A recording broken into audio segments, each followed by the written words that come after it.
Bonjour tout le monde. Alors, vu les énergies qui circulent en ce moment, j'ai un bon passage à vous lire sur guérissez les malades. Et vous allez comprendre pourquoi c'est en relation avec la destruction qui est là, toutes les réactions, la souffrance, mais surtout aussi des bonnes nouvelles parce que les musulmans soutiennent les chrétiens dans le blasphème du Christ. C'est beau, hein? Mais voilà, alors Jésus a dit guérissez les malades. Vous allez voir, c'est vraiment pas ce que vous croyez. Soignez, alors c'est un extrait de l'évangile de Thomas. Jésus a dit, si vous allez dans un pays et marchez dans les campagnes, si l'on vous accueille, mangez ce que l'on mettra devant vous. Ça veut dire pas de conditions. Et du coup, vous êtes léger pour l'autre. Mais bon, c'est pas ça le sujet. Alors le sujet, c'est soigner ceux qui, parmi eux, sont malades, dit Jésus. Il ne dit pas expliquez-leur ce qu'est la vérité. Non, c'est inutile. Il ne dit pas forcez-les à croire en mon message. Non, c'est inutile. Car guérissez simplement les malades. Car si une personne est malade, comment peut-elle arriver à comprendre la vérité? Comment peut-elle la comprendre si son âme est malade? Quand vous êtes malade, c'est votre âme qui est malade. Hein? C'est pas le corps. Il est le reflet de l'âme. Ne l'oubliez pas. Vous ne pouvez pas guérir si vous ne guérissez pas votre âme. C'est un long chemin des fois, mais ça vaut le coup. Donc, comment peut-elle la comprendre si son âme est malade? Comment peut-elle recevoir mon message? Guérissez le malade. Rendez-lui la santé, c'est tout. Une fois qu'il est guéri et en bonne santé, il pourra comprendre la vérité. Soyez des guérisseurs. Aidez seulement les gens à guérir.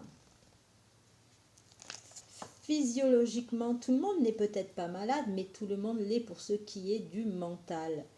Eh bien, ça se voit en ce moment. Et celui-ci a besoin d'une guérison profonde. Soyez des thérapeutes, dit Jésus. Allez guérir leur mental. Mais avant de guérir le mental des autres, il faut que vous guérissiez le vôtre. Hein. Vous ne pouvez pas guérir le mental des autres si vous n'avez pas guéri le vôtre. C'est impossible. Si vous n'avez pas fait le chemin, vous ne pouvez pas dire à l'autre, il faut passer par là, faire ça, attention, là il y a un piège, tu vas tomber là. Vous ne pouvez pas. Vous ne pouvez pas indiquer un chemin que vous n'avez pas parcouru. Donc vous ne pouvez indiquer que là où vous en êtes. Faites attention à qui vous allez voir pour guérir. Alors, guérissez les malades. Donc, c'est pourquoi Jésus dit, rendez-leur la santé. Le mot santé a la même racine que le mot saint. Et le mot saint a la même racine que les mots santé et saint. Guérissez quelqu'un, rendez-lui la santé, il devient saint, S-A-I-N, intact. Et lorsque quelqu'un est saint, S-A-I-N, il devient saint, S-A-I-N-T. C'est tout le processus. Le mental est malade parce qu'il ne trouve pas de centre. Avez-vous un centre dans le mental? Pouvez-vous dire, je suis ce centre, à chaque instant il change. Le matin vous êtes en colère et vous sentez que la colère, c'est vous. L'après-midi vous devenez aimant. Vous pensez alors, je suis amour. Le soir vous êtes insatisfait et vous pensez alors, je suis cette frustration. Frustration.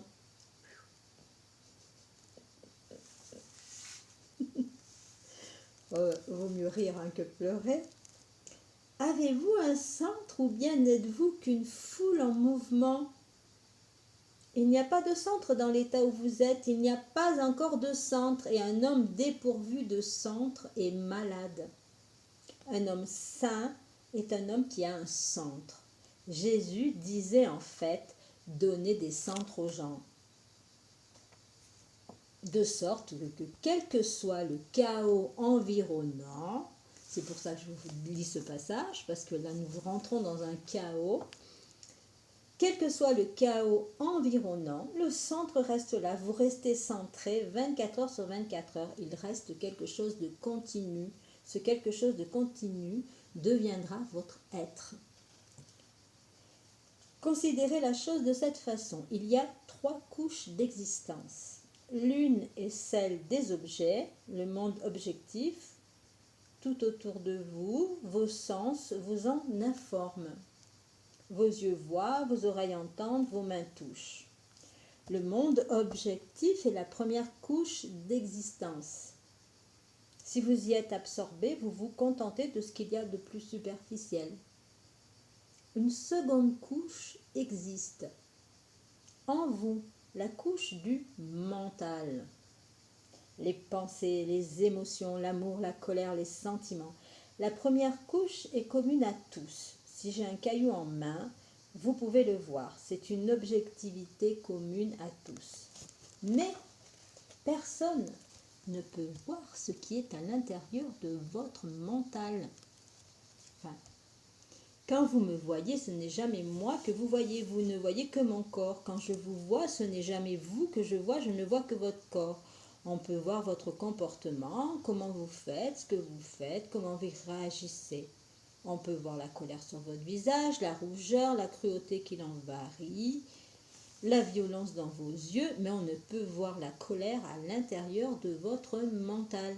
On peut voir le geste affectueux que vous faites avec le corps, mais on ne peut voir l'amour.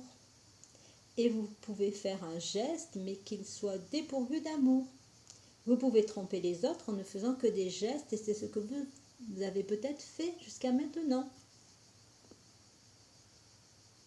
Donc la couche extérieure, la première, la réalité en surface engendre la science. La seconde couche, les pensées, les sentiments engendrent la philosophie. Mais est-ce tout là?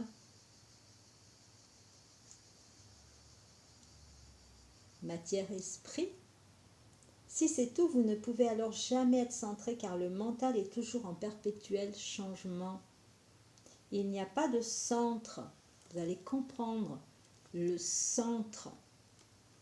Hier, vous aviez certaines pensées, aujourd'hui, vous en avez d'autres. Demain, vous en aurez d'autres encore. C'est comme un fleuve, il n'a pas de centre. Vous ne pouvez pas trouver un centre dans le mental. Les pensées changent, les sentiments changent, c'est un continuel changement. Et en ce moment, on fait tout pour que vous ne soyez sans centre. Et hop, il arrive ça, vous allez de ce côté. Et hop, il arrive ça, vous allez de ce côté. Et hop, vous voyez ça, c'est une horreur. Oh, et puis, il y a tellement de nouvelles, de choses que vous partez dans tous les sens. Pendant la cérémonie des Jeux Olympiques, il y a eu un moment, il y a un extrait, mais ça m'a foutu dans un truc de malaise. J'ai pas regardé grand chose, mais alors celui-là, c'était des personnes qui étaient sur des pics et qui faisaient comme ça. Et qui n'arrêtaient pas. Et comme ça, et comme ça. C'est exactement ce qu'ils veulent. Ils veulent que vous soyez comme ça, agité dans tous les sens.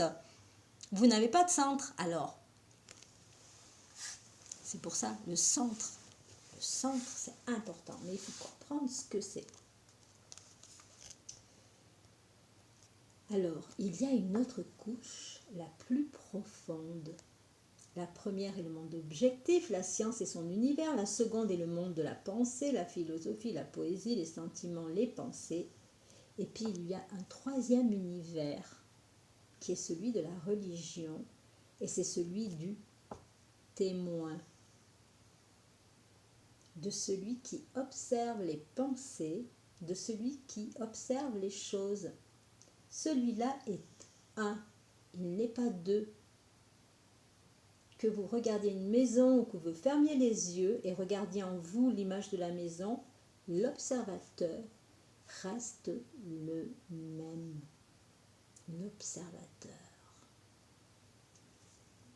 Que vous observiez la colère ou que vous observiez l'amour, l'observateur reste le même. Que vous soyez triste ou joyeux, que la vie soit devenue un poème ou qu'elle soit devenue un cauchemar, ne fait pas de différence. L'observateur reste le même. Le témoin reste le même. Seul le témoin est le centre. Ce témoin est le monde de la religion.